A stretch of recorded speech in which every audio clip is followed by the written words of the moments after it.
Hey, this is Dan of Vagabond Buddha. This is Chang Hui from Whole Adventure. And we are in Hoi An, Vietnam. Hoi An. we're here to do the ancient or old town walking tour of Hoi An. The first stop, Japanese Bridge. Right behind us. We're going to head in there. Any thoughts, dear? Very crowded. We are coming in the early morning, but it's still too late. 9 o'clock, full of people. Oh, it's 9 o'clock. I thought we were going to come at 8.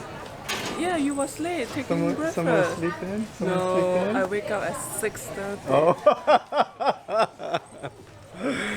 Welcome to Hoi An. This is Dan of Vagabond Buddha. Click the link below this video to get the interactive Google map of this walking tour.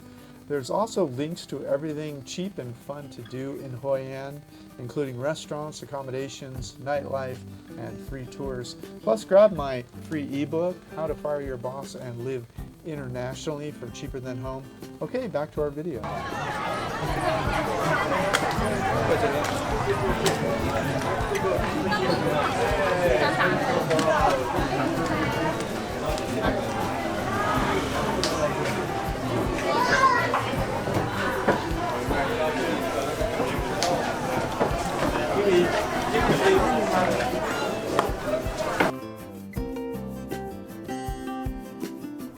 So you get a ticket for 120K, which is whatever, $5 a person, and that covers 5 stops for about $1 each. If you want to see more than 5, and there's a good, really 10 or 15 interesting places in town here, so you could. But at $1 each, it's not the end of the world if you have to buy a second set. Yeah, so you buy them at the ticket booth, and we bought our $250,000 dong worth of tickets last night, which is $1 per stop, and we're going to see 5 or 6 today. We'll see. Anyway, this is the first stop, the Japanese Bridge.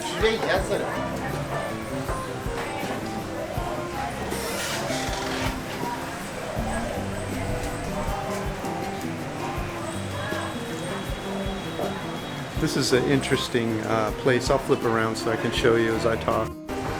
So this bridge, which is behind me, and this temple was built in 1590 by the Japanese citizens of Hoi An. Hoi An, of course, is in Vietnam, but it's always been a very international place. In 1635, the Japanese emperor promulgated an edict that all Japanese were to return to Japan, and so all the Japanese citizens had to leave under penalty of death. They were afraid that Christianity had begun to take over much of Asia, including Japan, and they started with an execution of, I think, 10 or 15 Christian missionaries, and 17 is the number that comes to mind for some reason, of local Japanese for converting to Christianity. And they set a rule. They evicted all of the Europeans, especially the Portuguese, who had been the strongest converters, and they assassinated the Christians, and that was in 1635. And it wasn't until the 19th century, like around 1850, that they opened up Japan to foreigners again and allowed Japanese to live abroad at the same time, and also opened up trade. Anyway, that's the kind of the story of this bridge. It used to be a Japanese community. It was on this side of the finger pointing, which means nothing to you now, and the rest of the citizens were on the other side of the bridge, the Chinese and Vietnamese. So that's our first stop. So the uniqueness of this bridge is in two aspects. One is it's a covered bridge, which was quite an extravagance at the time, and was common in Japan. Oh, there's Chung Hoi up on the bridge. And the other is there's a pagoda in the back, which I was just showing you. She wants a picture. And so those are the two unique aspects of this, plus its age. This part of Vietnam was the first part of Vietnam that Europeans first came to, mainly the Portuguese, Dutch. Of course, the Japanese and Chinese had already been coming for a few hundred years, and so it was unique in that regard. It wasn't until a few hundred years later that the river filled with silt in and international trade was no longer possible. At that time, the international trade capital moved to Da Nang, which is only about 25 or 30 kilometers north of here, which we were at last weekend. You've probably already seen our videos about Da Nang. All right, time to shoot some pictures of Cheng Hoi. Cheng Hoi is holding up the 20K note from Vietnam, and as you'll see, there's a little bridge on it. And guess what bridge it is? That umbrella. No, this bridge. It's right on their note. It's a symbol for the entire country. So in front of me is Quanzhou Assembly Hall. This was Assembly Hall built by the Cantonese citizens here in Huahan in 1885.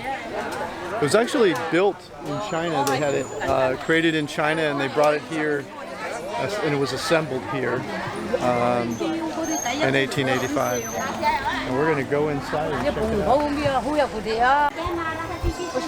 Of course, Asia for centuries has been known for their ceramics, and various parts of Asia produce different kinds of ceramics. And Hoi-an was an important port, some say the most important port in Southeast Asia, because it was collecting ceramics from all over Asia, and they were housed here. And so if you were a Portuguese merchant and you came to Hoi-an, it would be a one-stop shop for you.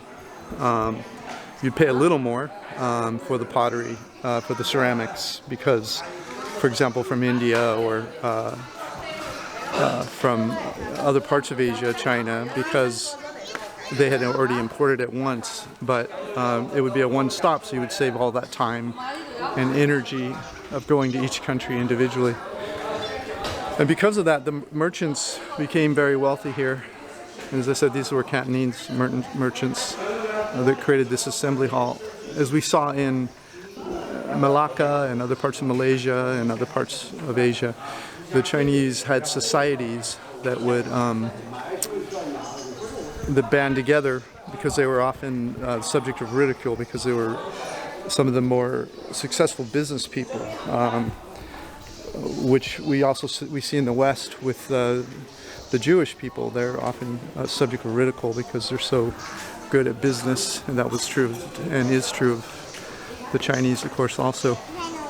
This centerpiece here is a dragon, is the most famous of work, and if you look closely, you'll see that it's actually various ceramics from around Asia, and like the rest of this temple was all created in China and assembled here by these wealthy Cantonese merchants that lived here in Hoi-an.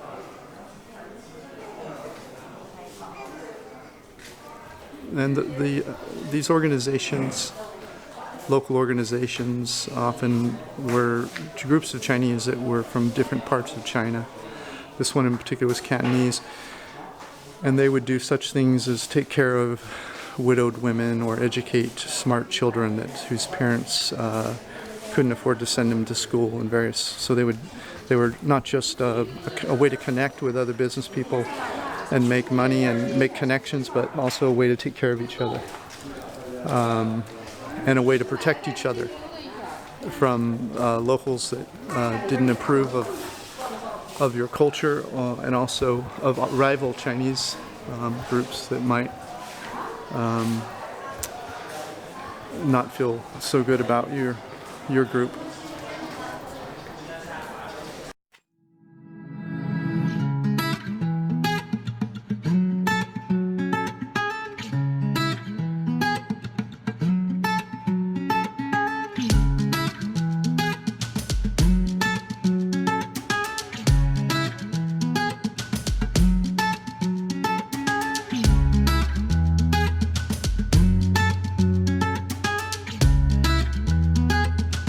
This is the Tenkai. It's a 18th century merchant home that's been preserved for 7 generations. In the background there's a funeral chanting. That's what the noise is.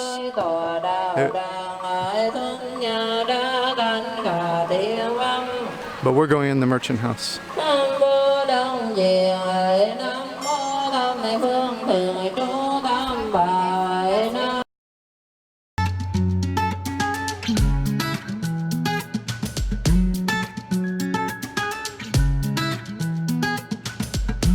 So many of the families that have homes in Hoi An have had them in the same family for generations since they were built even. This is one such home. As I've said, this was built in the late 18th century and it's remained in the same family's hands. 7 generations all through that time. There's a triple beam structure up here. I don't know if you can see there's a beam here, then one above, and then one above that, and then you have the, and it goes all the way across. So the three beams stand for the 3 major elements of Chinese philosophy, which is the earth, humans, and the heavens. And that's why they use the triple beam. The elements of Oriental philosophy are metal, wood, water, fire, and earth. And all of them are represented here in various artifacts.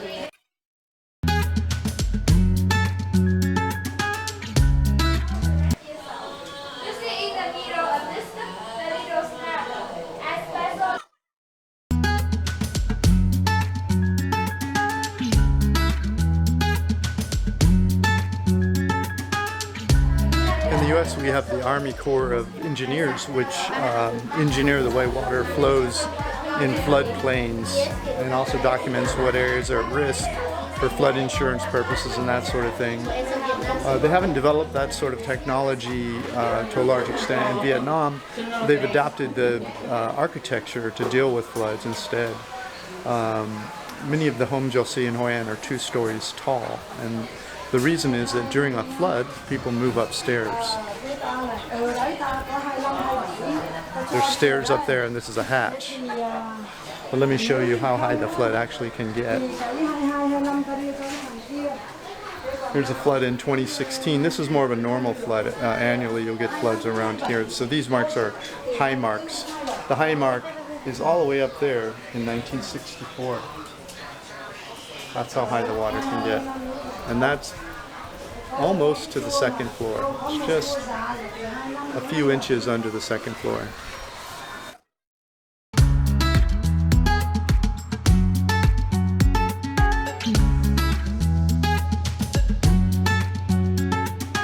If you're enjoying this video, could you please like it, subscribe, or comment? Any of those things would help our business. We'd really appreciate it. Thanks so much.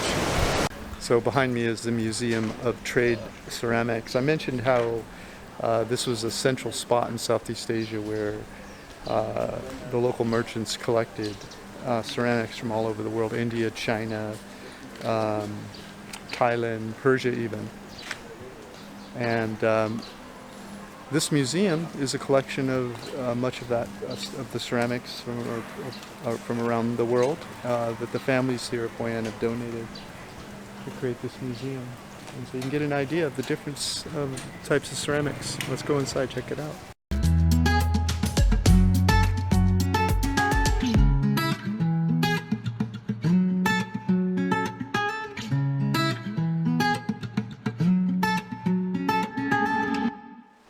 These are 17th century Japanese pieces here. And here we have some 17th century Chinese pieces. This is 15th century Vietnamese pottery.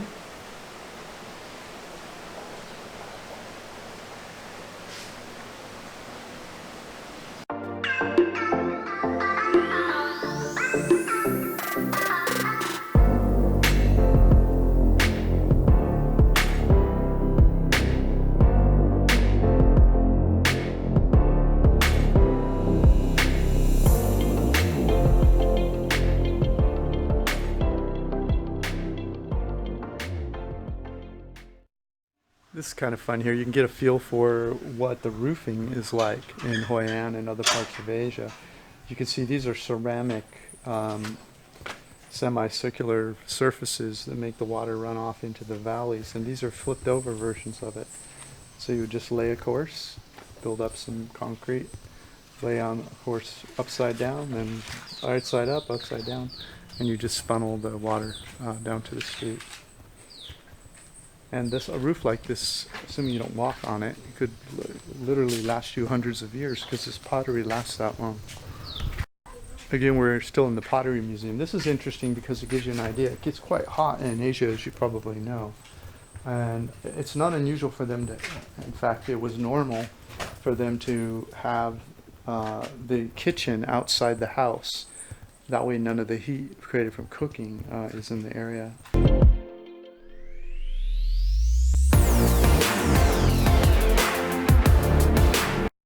So this is the Fujian Assembly Hall. Originally this was a pagoda built by the Viet people of Hoi An in 1692. It was dedicated to Buddha. In 1759 the pagoda was sold to a rich Fujian traders from China who had the money to restore it. At that time it was becoming quite dilapidated. All of the animals shown in the temple are a tribute to various gods. The fish is a symbol of achievement. The turtle is endurance. The dragon is power. The phoenix represents nobility. And the unicorn represents knowledge.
This is Dan of Vagabond Buddha. Hey, we write reports about the best places in the world to retire cheap. Come on over to Vagabond Buddha and check us out. Just click the link below this video. Come to Vagabond Buddha, see what the sort of services and prices we have. Thanks so much.